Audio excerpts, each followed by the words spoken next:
आज शनिबारको दिन बिदाको दिन हाम्रो नेपालीहरूको बिदा दिन र तपाईको अहिले तपाई हेर्नुहुन्छ भने बाहिर हेर्नु टिकटको एकदम पुरै भिडभाड भइरहेको अवस्था छ। अहिले स्टल पनि तपाईको प्रत्येक स्टलमा तपाईको भिडभाड भइरहेको अवस्था छ र हामीले जति अपेक्षा लिएको छौं यो भन्दा तपाईको चाहिँ हामी खुसी भइरहेको अवस्था छ। किनभने तपाईको कस्टमर पनि बढिरहेको अवस्था छ, स्टलवाला व्यवसाय पनि खुसी भइरहेको अवस्था, बोल्ने समय छैन उहाँहरूलाई। जुन हामीले शनिबारको दिनमा हामीले एउटा अपेक्षा लिएको थियौं, एउटा अपेक्षा साच्चीकै नै तपाईको तुलनामा अहिले बढ्दो छ। हामीले जति सोचेको छ त्यो भन्दा 2 गुणा बढिरहेको अवस्था छ। हामीलाई टिकट काउन्टर पनि सामान लगाएर अवस्था भइरहेको छ। मैले हिजो नै भनेको थिएँ आज 5 जना गार्ड थप गरेको छ हामीले, हैन? किन पार्किङदेखि तपाईको टिकट काउन्टरदेखि तपाईको चाहिँ सामानलाई अलिक गाह्रो भएको कारणले बढिरहेको अवस्था छ र हामीले जुन एउटा आकलन गरेको छौं, जुन तपाईको 4 दिनमा सम्म एक्सपो हुँदैछ हाम्रो, तपाईको साच्चीकै नै हाम्रो आकलन चाहिँ क्रस होला सम्म लागिरहेको अवस्था छ। हामीले 60,000 भन्दा बढीले तपाईको चाहिँ अवलोकन गर्ने भन्ने एउटा अनुमान लिएको छ भनेदेखि 1 करोड भन्दा बढीले तपाईको 1 करोड कारोबार हुन्छ भन्ने एउटा अनुमान लिएको छौं। तर पक्कै पनि 1 करोड पास हुन्छ। किनभने तपाईको हिजोको तुलना हेर्नुहुन्छ भने तपाईको 17.5 लाख कारोबार भइसकेको अवस्था छ। आज शनिबारको दिनमा तपाईको चाहिँ हामीले के तपाईको चाहिँ 20-21 हजार मान्छे भिजिट हुन्छ भन्ने कुरा भएको छ। अहिले बिहानदेखि हेर्नु भने मान्छे एकदम नै बढ्ने अवस्था छ। त्यहीकारण साच्चीकै नै 4 दिनको दिनमा चाहिँ मान्छेहरू एकदम भिडभाड भइरहेको अवस्था छ र तपाईको हाम्रो आकलन भन्दा चाहिँ बढी नै भइरहेको अवस्था छ। आउने पनि कारण के छ भनेदेखि हामीले पहिलो 25औं फ्लोर भन्दा अहिले हामीले विशेष बनाएको छौं। के विशेषता भन्दा जस्तै तपाईको एक्जाम्पलको लागि कुरा गर्न चाहे मैले तपाईको यो भन्दा पहिला हामीले होलाइनबाट इलाममा हामीले एउटा ट्रेनिङ गर्न होलाइनबाट मान्छे बोलाएको थियौं हामीले। उहाँहरुसँग ट्रेनिङ गरिसकेपछि जति क्वालिटी एजिलियाको बिरुवा इलाममा उत्पादन हुन्छ, अहिले तपाई प्रत्येक स्टलमा हेर्नु होला यो एजिलिया हेर्नु हो भने साच्चीकै नै होलाइनमै उत्पादन भएको हो क्या हो भन्ने मान्छेले अनुमान लिन सक्नुहुन्छ तपाईहरुले। त्यहीकारण तपाईको बिरुवाको क्वालिटी पनि एकदम बढ्दो छ र अब यो भन्दा बाहेक अरु के छ त मेलामा जाने पनि कुराहरु छोड्ने जुन प्रेमीहरुले पुष्प प्रेमीहरुलाई के भन्न चाहन्छु भने अहिले तपाईको विभिन्न भेराइटीको बिरुवाहरु बढिरहेको अवस्था छ। 100,000 भन्दा बढीको भेराइटीहरु यहाँ राखेको अवस्था छ।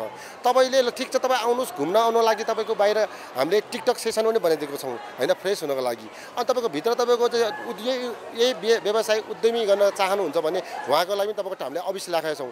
किन उहाँले यो भोलि यो व्यवसाय गर्न चाहिन्छ चाहना लिनुभयो र रुचि लिनुभयो भनेदेखि हामीले यहीँबाट तपाईको उहाँलाई तालिम दिने कसरी प्रशिक्षण दिने हो कि भन्ने हामीले तपाईको एउटा कक्षा पनि राखेको छौं र अहिले तपाईको शिविर पनि राखेको छौं कि हामीले, हैन? के तपाईको कता-कतामी तपाईको ढल्यो भने मान्छेहरु के बिरामी भयो भने स्टलका मान्छे के भयो भने तपाईँ तुरुन्तै बाहिर एउटा इमर्जेन्सी तपाईको एम्बुलेन्स राखेका छौं हामीले।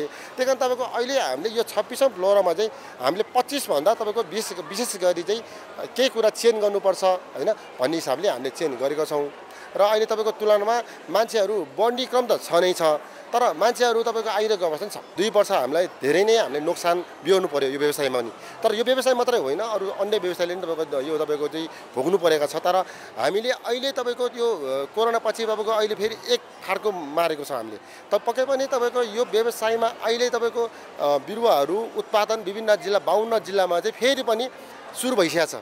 जुन हामीले निराशा थियो तर फेरि पनि पूर्ण सुधार भइसकेको अवस्था छ र जुन फूल उपभोक्ताहरूले चाहिँ तपाईको फेरि पनि नयाँ प्लानहरु, हैन? नयाँ गमलाहरु घर सजाउन लागि बिरुवाहरु फेरि पनि तपाईको चाहिँ बनाइसकेका छौं, उत्पादन गरिसकेका छौं, हामीले इम्पोर्ट गरिसकेका छौं। त्यहीकारण तपाईको अहिलेको पछिल्लो समयमा हामी नेपाल सरकारले पनि म के भन्छ भने नेपाल सरकारले पनि अब फेरि यो व्यवसायलाई चाहिँ केही अनुदान दिएर हुन्छ कि अथवा केही लोन दिएर हुन्छ कि, हैन? तपाईको नेपाल सरकारले पनि यसलाई ध्यान दिनुपर्ने हुन्छ। अब जति तपाईहरुले प्रश्न सोध्दै हुनुहुन्छ जस्तै तपाईको हाम्रो नेपालमा आत्मनिर्भर किन भएन त भन्दै हुनुहुन्छ, तर आत्मनिर्भर हुनको लागि त जस्तै मसँग जग्गा छ तर लोन चाहियो नि त, नेपाल सरकारले के कुरा लोन दिलाइदिनु पर्यो, हैन?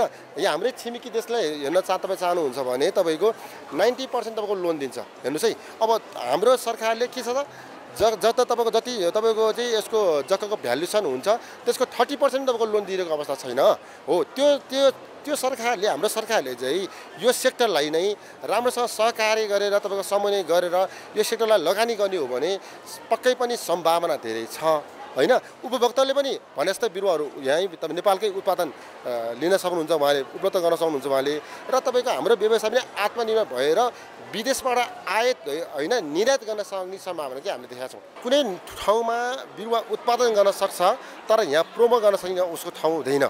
जस्तै कुनामा भइरा हुन्छ सबैले उस बजारीकरण उसको छैन। यो यसमा आइसकेपछि स्टलवाला व्यवसायले चाहिँ आफ्नो प्रोमो होइन आफ्नो डिस्प्ले गर्न सकेपछि भोलिको दिनमा आफूले राम्रो भनेजस्तै क्वालिटी बिरुवा निकाल्न सक्यो भने पक्कै पनि तपाईँको आफ्नो प्रचार प्रसार पनि बढ्ने भयो एउटा व्यवसायको हक हितमा। र अर्को तपाईँको उपभोक्तालाई पनि तपाईँको बिरुवा राम्रो चाहिरहेछ होइन, पैसा भएको मान्छेले किन्ने हो, आफ्नो घर आँगन सजाउनु पऱ्यो, गार्डन बनाउनु पऱ्यो, बिरुवा प्लान हाल्छ, त्यही कारण राम्रा बिरुवाहरू जसरी बनाखण्डमा चाहिँ यहाँ डिस्प्ले गरिसकेपछि तपाईँको यो 26औं फ्लोरमा गरिसकेपछि एउटै मुनि तपाईँको 65वटा स्थल व्यवसायकै स्थल छ, सूचनामूलक र तपाईँको अफिसियल गरेर 82वटा स्थल राखेको छ हामीले यहाँ। त्यही कारण तपाईँको यो एक्सपो 26औं फ्लोरमा एक्सपो गरिरहँदा उपभोक्ताले पनि फाइदाजनक लिने भयो र व्यवसायले पनि आफ्नो तपाईँको उत्पादन भएको बिरुवालाई बिक्री गर्न सक्ने भयो। त्यही कारण तपाईँ दुईवटा कुरालाई ठ्याक्कै जोड्ने हो भने उपभोक्तालाई पनि फाइदा छ र तपाईँको चाहिँ व्यवसायलाई पनि फाइदा छ।